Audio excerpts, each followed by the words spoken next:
옆에 있는 분들하고 한번 인사합시다. 더위 가운데 잘 살아 계셨습니까? 네, 한 번 더 인사합시다. 이번 주부터 시작이랍니다. 네, 일기예보 보니까 이번 주 중에 오늘이 제일 시원한 날이더라고요, 보니까. 예, 뭐, 화요일인가는 37도, 그 다음 계속 36도로 일단 예보는 되어 있어요. 예, 비는 오지 않고. 그래서 아마 일하실 때 너무너무 힘들고 어려울 것 같은데, 네. 뭐, 딴 말씀 필요 없고, 잘 살아남으시기를 바랍니다. 지난주에 우리는 안디옥 교회에서 두 명, 누구요? 바나바와 바울을 이제 파송을 했고, 그들이 처음 도착한 선교 지역이 구브로라는 섬이었어요. 그래서 기억하시죠? 구바보, 신바보. 기억하시죠? 바보라는 지역에 가서 누구를 만나죠? 무당 엘루마, 바예수라는 이름의 무당을 만나고, 거기에 총독, 서기오 바울이라는 총독에 의해서 초청을 받아가지고 복음을 전하게 되는 뭐 그런 이야기였습니다. 이제 그곳을 떠나서 이들이 도착한 곳이 오늘 어디냐면 비시디아 지역의 안디옥입니다. 성경에 보면 신약에 안디옥이 두 군데가 나옵니다. 저 유럽 저 위쪽에 있는 안디옥이 있고 오늘 본문에 나오는 비시디아 안디옥입니다. 그러니까 예루살렘에서 그렇게 먼 지역은 아니에요, 아직까지. 그래서 이 안디옥에 이제 도착을 하게 되는데 여기서 바울이 공식적으로 첫 설교를 하게 돼요. 사도로서 이제 아직은 뭐 사도라고 불리진 않지만 선교사로 이제 파송이 되어서 첫 대중들 앞에서 설교를 하게 됩니다. 회당에 들어가게 되는데 회당은 유대인들이 모여 있는 곳입니다. 신약 성경에 보면 3대 유명한 설교가 있습니다. 첫 번째는 베드로의 설교가 있고 두 번째 스데반의 설교가 있고 세 번째 이 바울의 설교입니다. 그런데 세 설교 중에 모든 목회자들이 본받고 싶은 설교는 베드로의 설교입니다. 왜냐하면 베드로가 설교하면 사도행전에 보면 3,000명, 5,000명씩 막 회개하고 돌아오거든요. 우리가 어찌 알고 그러면서 막 회개하고 예수 믿기로 작정하고 막 세례받고 이랬단 말이에요. 근데 스데반의 설교는 어땠습니까? 딱 한 번 했어요. 우리가 앞에서도 살펴봤지만. 스데반이 설교했는데 그 결과 어땠어요? 3,000명, 5,000명 돌아왔습니까? 300명, 30명 돌아왔습니까? 아무도 돌아오지 않았습니다. 오히려 스데반의 설교를 듣고 사람들이 분노하면서 돌로 스데반을 쳐 죽였어요. 설교 한 번 하고 스데반은 돌에 맞아서 순교당했습니다. 그런데 오늘 바울이 이 안디옥에 가서 회당에서 설교를 할 기회를 얻게 되었는데 누구 설교를 그대로 복사해서 하느냐면 스데반의 설교를 그대로 합니다. 스데반의 설교를 그대로 해요. 여러분 설교 이왕 하려면 막 유명한 설교, 은혜 받은 설교 해야 되지 않겠습니까? 왜 바울 자신도 그때 스데반이 설교하고 난 다음에 돌로 칠 때 그 자리에서 돌로 치는 일행과 함께 있었던 사람이에요. 그걸 주도했던 사람이에요. 바울도 그 스데반의 설교를 듣고 은혜 전혀 안 받았어요. 그런데 오늘 본문에 보면 설교의 내용이 스데반의 설교랑 똑같아요. 왜 굳이 바울은 그런 설교를 할까? 바울 설교에서 많은 사람들이 예수님께로 돌아와야 될 텐데 베드로의 설교를 해서 근데 왜 스데반의 설교를 그대로 따라하느냐 하는 거죠. 오늘 바울의 설교 내용을 보면 스데반 설교와 다르지 않다 그랬습니다. 이스라엘의 역사 출애굽부터 시작해서 쭉 왕들 이야기까지 쭉 내려오고 망했던 이야기하고 쭉 나옵니다. 그런데 그 무너졌던 다윗 왕국, 거기서 말하는 다윗 왕국은 실제 이 땅의 다윗 왕국이 아니라 하나님 나라를 상징하는 표현이죠. 이 왕국이 회복될 거다. 근데 그 회복의 주인공이 누구냐? 바로 예수 그리스도시다. 그런데 그 예수 그리스도를 당신들이 알아보지 못하고 죽였다. 이런 내용이에요. 이게 스데반 설교의 내용이었고 오늘 바울이 한 설교의 내용이었습니다. 그 설교를 듣고 사람들이요. 은혜 받았을까요? 오늘 회당에 모인 사람들이? 당연히 은혜 받지 않았습니다. 사실 회당에 모여 있는 사람들이라고 하면요. 적어도 율법에 굉장히 열심인 유대인 성인 남자들을 이야기해요. 유대인들은 회당을 조직할 수 있는 기준이 있어요. 유대인 성인 남자 10명 이상이 그 지역에 살면 회당을 조직할 수 있습니다. 만들 수 있습니다. 그래서 망해서 끌려갔지만 그 지역에서 법이 허락하는 한 10명이 회당이 있다. 그러면 거기에 유대인 공동체가 있다는 거예요. 안디옥 이방인 지역에 왔는데 여기에 회당이 있었다는 건 유대인들이 그만큼 꽤 모여 살았다는 거죠. 해외에 나가면 우리나라 사람들도 더 애국심이 생긴다고 하잖아요, 보면. 우리나라 살 때는 이놈의 나라 뭐 어쩌고 저쩌고 욕하는데 해외에 나가면 우리나라를 그렇게 사랑하게 된다고 하는데 예루살렘이 아닌 다른 해외 지역에 지금 안디옥 지역에 있는 이 사람들 입장에서는 자기 나라 그리고 신앙, 율법 이거에 대한 간절함이 더 강력한 사람들이에요.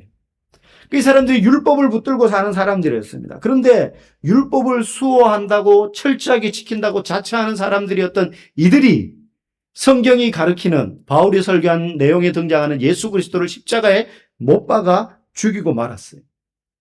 율법을 떠받들고 사는 이 사람들은요, 마음에 어떤 안전함을 가지고 있었느냐 하면, 야, 우리는 조상 모세를 통해서 율법을 받은 백성이야. 그 후예야. 그리고 우리는 그 율법을 고스란히 물려받아서 지금도 철저히 그걸 지키고 있어. 지금도 이스라엘에 가면 이제 현대 이스라엘은 젊은이들도 그렇고 스스로 나는 유대교를 믿지 않습니다 하는 사람들이 유대인이라고 다 유대교 신자가 아니에요. 유대인 중에서도 유대교를 철저히 믿는 사람들이 있어요. 근데 그 유대인 중에서 또 더 철저히 거기도 등급이 있습니다. 유대인 중에서도 쉽게 말하면 1등급, 2등급, 3등급, 4등급 율법을 얼마나 철저히 지키냐에 따라서 스펙트럼이 다양해요. 그런데 어쨌든 이 해외에 있는 이 안디옥에 있는 유대인들은 율법을 철저히 지키면서 우리는 그 율법을 지키기 때문에 어떤 안정감을 가지느냐? 하나님이 우리를 잘 지켜주시고 우리가 이런 종교적인 의무를 다하기 때문에 하나님이 우리를 안전하게 보호해 주신다라는 그런 생각을 가지고 사는 사람들이었어요. 그런데 여러분, 우리가 반드시 기억할 것은 율법은 좋은 것이지만, 좋은 기능을 가지고 있지만, 율법은 우리를 진단해 주는 도구이지 우리를 고치는 치료제가 아니라는 거예요. 그런데 유대인들은 그걸 착각하고 있었어요. 율법을 잘 지키면 우리가 하나님께 기뻐함을 얻고 하나님의 사랑을 받는 사람이 된다라고 생각했어요. 내가 율법을 열심히 지키면 지킬수록 하나님이 우리를 더 사랑해 주셔. 여러분, 율법은 치료제가 아니라 우리를 진단하는 도구예요. 예를 들면 병원에 아파서 갔는데 엑스레이를 찍자고 합니다. 그럼 엑스레이를 찍으면 엑스레이를 많이 찍으면 병이 낫습니까? 아니죠. 엑스레이는 내가 어디 아픈지, 내가 어디가 지금 잘못됐는지 그걸 보여주는 도구예요. 그거 찍어서 안 되면 CT 찍고 안 되면 MRI 찍고 마찬가지입니다. 뭐 CT든 MRI든 그거 한다고 병이 낫는 게 아니에요. 마찬가지입니다. 율법은요, 우리 속에 있는 탐욕과 거짓과 우리의 죄악된 본능을 드러내는 영적인 엑스레이와 같아요. 영적인 엑스레이와 같아요. 내 내면에 얼마나 탐욕이 가득한지, 하나님 기준에서 내가 얼마나 멀어져 있는지, 그걸 보여주는 게 율법이에요. 그런데 엑스레이 사진에 치유 능력이 없는데도 마치 치유 능력이 있는 것처럼 생각하면 잘못된 것인데, 유대인들은 율법이 엑스레이와 같은 것인데 그게 치료가 되는 줄 알고 율법을 열심히 우리는 지켰으니까 하나님이 내게 복을 주시고 하나님 내 소원 들어주시고 하나님이 나를 더 사랑해 주셔. 이렇게 착각했다는 거예요. 내가 이 정도 선행을 베풀었으니, 내가 이 정도 이렇게 열심히 예배에 참석했으니 하나님이 나를 고쳐주시고 복 주시겠지. 이런 생각을 오늘 많은 성도들도 가지고 있습니다. 성경에 보면 순종하면 복을 주고 불순종하면 벌을 준다는 내용이 분명히 많이 있습니다. 그런데 그게 우리가 하나님께 더 사랑을 받는 조건이 되는 게 아니에요. 하나님이 우리를 사랑해 주셨으니까 감사해서 순종하는 거지, 내가 열심히 순종했으니까 하나님이 나에게 복 주시고 나를 더 사랑해 주셔가 아니라는 거예요. 어떤 성도님이 오랜 세월 동안 예배란 예배, 집회란 집회는 빠지지 않고 열심히 교회를 다녔습니다. 주일 예배, 수요 예배, 새벽 예배까지. 교회 봉사도 도맡아 하며 열심히 신앙생활을 했어요. 그런데 어느 날 가정이 어려워지고 경제적으로 위기가 찾아오고 가족 중에 막 병이 들고 이런 일이 생겼습니다. 그래서 이 사람이 참다가 하나님에 대한 원망이 여기까지 차서 목사님께 상담 좀 하자 그러면서 찾아왔어요. 그래서 목사님 앞에 막 하소연을 털어놓는 거예요. 목사님, 제가 지난 20년 동안 이 교회에서 얼마나 봉사를 열심히 했는지 아시잖아요. 봉사만 열심히 한 게 아니라 예배도 정말 잘 드렸고 목사님이 시키는 거 안 한 게 없고 다 했습니다. 그런데 어떻게 하나님이 저한테 이럴 수가 있습니까? 하나님 어떻게 우리 집에 이런 어려움을 주실 수가 있습니까? 그렇게 막 하소연을 털어놓습니다. 목사님이 그 얘기를 다 듣고 씩 웃으면서 이렇게 말했습니다. 성도님, 우리가 하나님 앞에 행한 의무와 봉사는 백화점 쇼핑을 하거나 비행기를 타면 쌓이는 마일리지가 아닙니다. 마일리지가 아닙니다. 내가 이만큼 했으니 보상을 주시오. 포인트가 정립됐지 않습니까? 마일리지가 쌓였으니까 비행기 한 번은 공짜로 태워주셔야죠. 그렇게 하는 건 종교적인 거래예요. 그런데 하나님과 우리 사이에 작동하는 핵심 원리는 은혜의 원리예요. 거래의 원리가 아니에요. 은혜의 원리예요. 만약에 우리가 내가 주를 위해서 이거 했고 저거 했고 해서 영수증을 다 금전출납부에 기록해가지고 출납부에 영수증 첨부해서 하나님 앞에 들이밀면서 한 20년 묵혀놨다가 하나님 보셨죠? 제가 이렇게 열심히 했습니다. 이 증거자료 다 있습니다. 만약에 그렇게 내밀면서 하나님 그러니 하나님 나한테 이거는 들어주셔야죠. 라고 한다면 하나님 우리에게 뭐 내미실까요? 나는 널 위해서 내 아들을 죽는데 내보냈다 하면서 예수의 피값으로 적힌 영수증을 우리에게 들이미실지도 몰라요. 그런데 하나님 그렇게 하지 않으셨어요.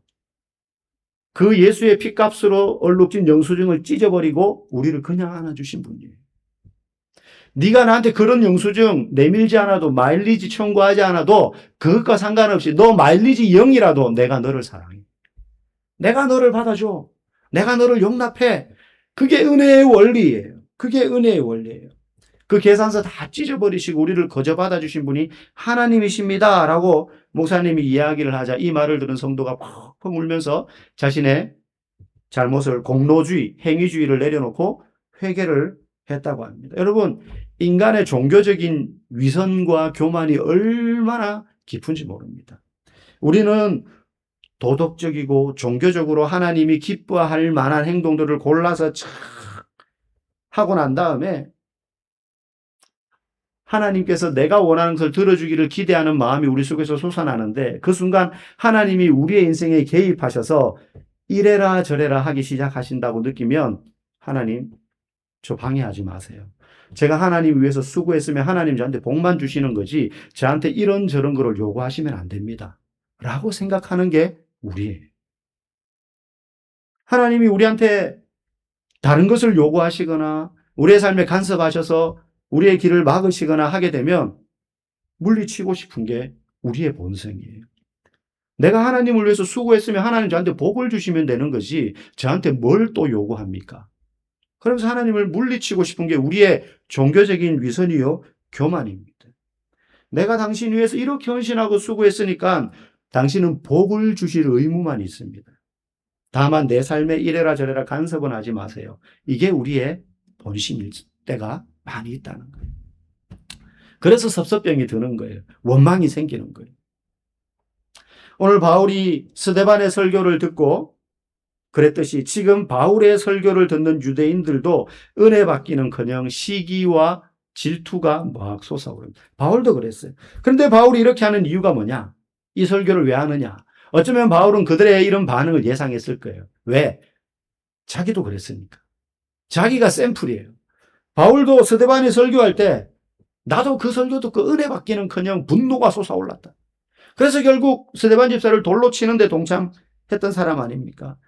그리고는 예수 믿는 사람들 잡아 죽이려고 다메섹으로 가다가 부활하신 예수님 만나고 난 다음에 거기서 꼬꾸라졌는데 그리고 나서 은혜 받고 깨닫고 나니까 나는 내가 열심히 율법을 지키고 열심히 그 율법대로 행동하면 구원을 받고 하나님이 나를 다른 사람들보다 더 특별히 사랑해 주실 것이다 라고 생각하고 살았지만 예수 믿고 은혜 받고 나니까 그게 아니더라. 그게 아니더라. 하나님께서는 이스라엘 백성들이 계속 하나님을 떠나고 배반하고 악행하고 계속 그렇게 해도 그들의 그런 소행을 참고 또 참으시사 하나님께서 더러워서 하나님 노릇 못해 먹겠네. 그렇게 하시지 않고 끝까지 인내하심으로 그리스도를 이 땅에 보내셔서 우리에게 은혜로 구원이라는 선물을 주시더라. 그래서 구원은 내가 율법을 열심히 지키고 하나님을 위해서 뭔가 대단한 걸 했다 그래가지고 주시는 게 아니더라. 그거는 대가죠. 그거는 하나님이 우리와 거래하시는 거죠. 구원은 거래로 주는 게 아닙니다. 여러분이 자식을 아브라함처럼 산제물로 드린다 할지라도 그 대가로 하나님이 여러분들에게 구원을 주시고 그래서 더 특별히 사랑하시는 게 아닙니다. 제가 어릴 때 다녔던 모교회는 100년이 넘은 전통교회입니다. 그래서 할머니 신자들이 많다 그랬잖아요. 가면 그분들 중에는 아주 옛날부터 신앙생활 하신 분들이 있고요. 늦게 한 60 넘어서, 그때만 해도 60만 넘어도 할머니 소리 들으니까 60 넘어가지고 이렇게 늦게 전도받아서 오신 분들도 꽤 있었어요. 할머니들이 전도를 많이 하시니까 이제 경로당 가서 전도하고. 근데 그 60 넘어서 오신 분이 하나님을 위해서 살면 이때까지 얼마나 살았겠어요? 하면 얼마나 큰 일을 했겠어요? 뭐 돈이 많아서 헌금을 많이 했겠어요? 힘이 있어가지고 막 봉사를 많이 했겠어요? 성경을 많이 알고 기도를 잘해가지고 막 영적으로 막 사람들을 가르치고 지도하고 뭐 구역장으로 섬기고 순장하고 이런 걸 했겠어요? 아무것도 할 줄 아는 게 없어요. 성경도 겨우 읽는 거예요. 눈 어두워가지고. 근데 그 나이에 이제 전도받아가지고 교회 와서 앉아있는데 그분들의 특징이 있어요. 내가 아는 것도 없고 노래도 못하고 뭐 찬송가도 잘 몰라요. 눈도 어두워서 성경도 잘 몰라. 뭐 전도하기도 뭐 능력이 안 돼. 그렇다고 뭐 헌금을 막 많이 하고 그것도 안 돼요. 딱 하나 할 줄 아는 거. 예배 시간에 일찍 와서 늘 그 자리 지키는. 그거는 뭐 걸을 수 있으니까. 아니면 교회차 타고 와서 딱 내려주니까 문 앞에. 그러면 올라가가지고 앉아 있는 거예요. 근데 뭐 할머니 시간이 많잖아요. 예배 시간 30분 전에 와 앉아 있는 거 이제 컴컴한데 와가지고 앉아서 이제 있는 거예요. 그러면 조는지 기도하시는지 몰라도 뒤에서 얼핏 보면 조시는 것 같기도 한데 뭐라고 하는데 옆에 가만히 가서 보면 혼자 기도하고 계시는 30분 전부터 성도들을 위해서 오늘 말씀 전하실 목사님을 위해서 오늘 예배를 위해서 아픈 성도들 위해서 중얼중얼 뭐 기도도 막 잘하는 것도 아니겠죠. 하나님 그런 분들 사랑하시는 거예요. 물론 하나님을 위해서 뭔가를 많이 헌신하는 것도 사랑하시죠. 근데 그게 대가가 아니라는 거예요. 대가였다면 하나님 우리에게 청구하실 영수증 하나님 입장에서 훨씬 많으실 겁니다. 그런데 하나님 그러지 않으시고 선물로 우리를 구원하시고 우리를 사랑하시는 것이었어요. 그래서 우리가 십자가에 돌아가신 그 예수님을 바라볼 때마다 하나님이 어떤 분인지 생각해야 돼요. 히브리서에 보면 예수를 깊이 생각하라 그랬거든요. 예수를 깊이 생각하라. 뭘 깊이 생각해야 됩니까? 자기 아들을 십자가에 못 박히도록 우리를 구원하시기 위하여 자기 아들을 십자가에 못 박히게 하신 그 하나님의 마음. 여러분 그때 하나님의 마음이 어땠을까요? 어차피 내가 3일 뒤에 살릴 거. 그렇게 하면서 그냥 아무렇지도 않게 아들을 내던졌을까요? 만약에 그랬다면 예수님이 겟세마네 동산에서 땀이 핏방울 되도록 처절하게 기도하실 이유가 없어요. 이거 뭐 잠깐 눈 깜빡하면 지나가겠지 하고 그렇게 담담히 십자가 지셨겠죠. 그런데 예수님은 땀이 핏방울 되도록 부르짖으며 기도했고 십자가에서는 아버지 앞에 나의 하나님 어찌하여 나를 버리십니까? 철저히 버림받음의 고통을 느끼셨어요. 그런데 그 아들을 거기에 내던지는 하나님의 마음이 단순히 아들을 죽게 하기 때문에 괴롭고 슬프시지만 그렇게 하시기까지 누구를 살리신 거예요? 우리를 살리실 때 하나님 아버지의 집념이 어땠을까? 집념. 여러분 만약에 아들이 잘못을 했어요. 뭘 해가지고 때려가지고 막 애 이빨을 나가게 하고 큰 사고를 쳐서 그냥 내버려두면 얘 어디 감옥에 갈 것 같아. 그러면 이제 합의라도 해야 돼요. 상대방이 다행히 합의해 주겠다 그래요. 요구하는 금액이 내 전 재산을 다 내놓아야 될 금액이에요. 그때 부모 입장에서 자식을 대신해서 전 재산을 내놓을 수는 있지만 이거 뭐 아무것도 아닌데 하면서 주머니에서 한 몇백 원 꺼내듯이 그런 마음으로 전 재산을 내놓고 합의할 수 있습니까?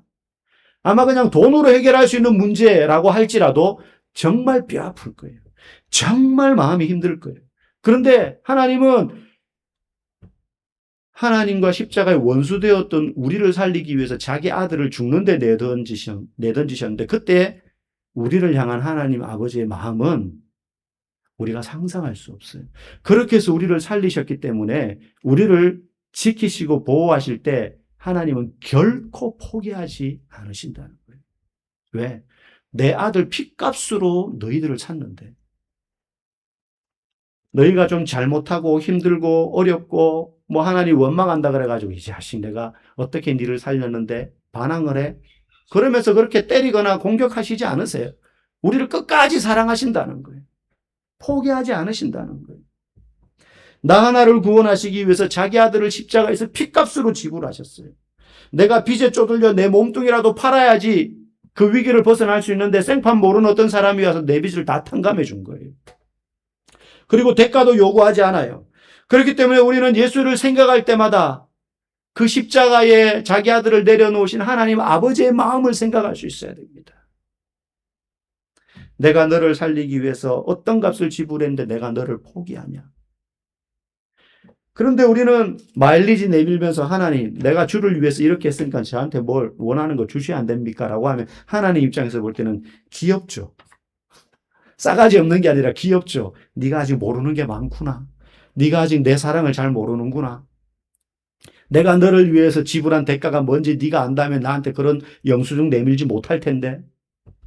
하나님 마음은 그런 마음이에요.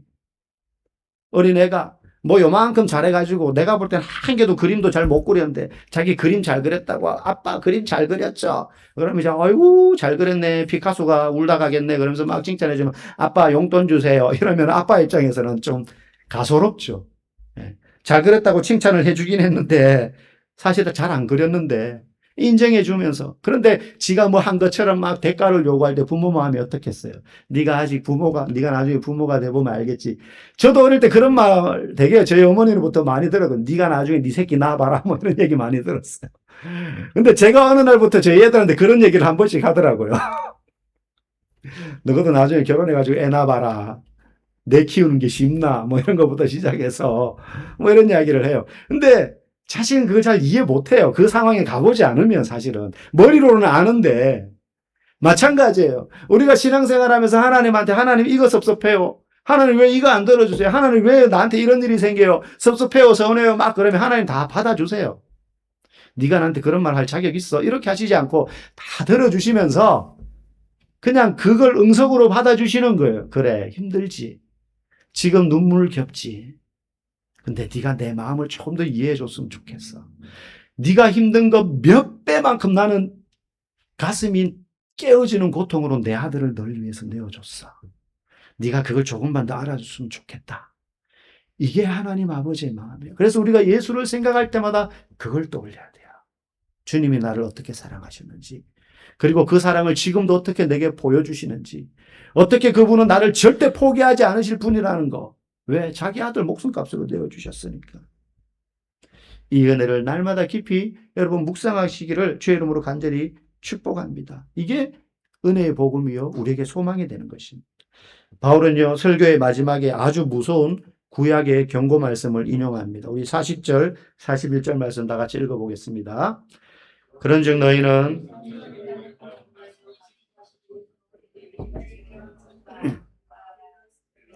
보라 멸시하는 사람들아 너희는 놀라고 멸망하라. 내가 너희 때를 당하여 한 일을 행할 것이니 사람이 너희에게 일러줄지라도 도무지 믿지 못할 일이라 하였느니라 하니라. 아멘. 무슨 뜻이냐? 하나님이 자기 아들을 보내셔서 우리를 구원하신 이 놀라운 일을 행하셨음에도 불구하고 여전히 내 힘으로 살아가겠다고. 내가 열심히 율법 지키면 하나님의 사랑을 받고 내가 열심히 율법 행하면 하나님의 복을 받고 내가 원하는 것을 하나님이 들어주실 것이다. 이건 내 힘으로 사는 거예요. 하나님 힘으로 사는 거 아니에요. 내가 하는 정도에 따라서 하나님이 내게 뭔가를 주시거나 덜 주실 수 있는 분이니까 내 힘으로 사는 거죠. 그 사랑을 모르고 그렇게 살겠다고 고집하고 버티는 사람들은 결국 구원의 은혜를 놓치고야 말 것이다. 그런 뜻이. 교회를 다니면서도 기쁨이 없고 즐거움이 없는 건 하나님이 기도 응답을 안 하시거나 내 삶에 행복한 일이 없어서가 아니에요. 내 안에 구원의 기쁨과 즐거움과 이 은혜가 되새김질되지 않고 잊혀졌기 때문입니다. 우리의 마음속에는 종교적인 프레임이 항상 있습니다. 그래도 내가 목사인데, 내가 장로인데, 그래도 내가 평생 이 교회를 위해서 봉사했는데 이 정도면 하나님 나를 예뻐해 주시겠지. 아닙니다. 아닙니다. 하나님은 우리의 봉사나 도덕적 점수를 보고 우리를 평가하시지 않습니다. 오직 예수를 힘입어 그를 믿는 자마다 평가하시고 사랑하시고 구원해 주시는 거예요. 오늘 이 시간 공로주의, 성과주의, 내가 주님을 위하여 이만큼 마일리지를 쌓아놨으니 언젠가 필요할 때 이거 내밀고 하나님 들어주세요 하는 그런 행위주의 내려놓고 오직 나는 아무것도 한 것 없는 죄인일 뿐이요. 주의 은혜 때문에 내가 오늘도 기쁨으로 삽니다. 구원받았음에 감사합니다. 이 은혜의 자리로 우리가 나아가서 그 안에서 진정한 평안과 자유와 기쁨을 누리며 살아갈 수 있기를 주의 이름으로 간절히 축복합니다.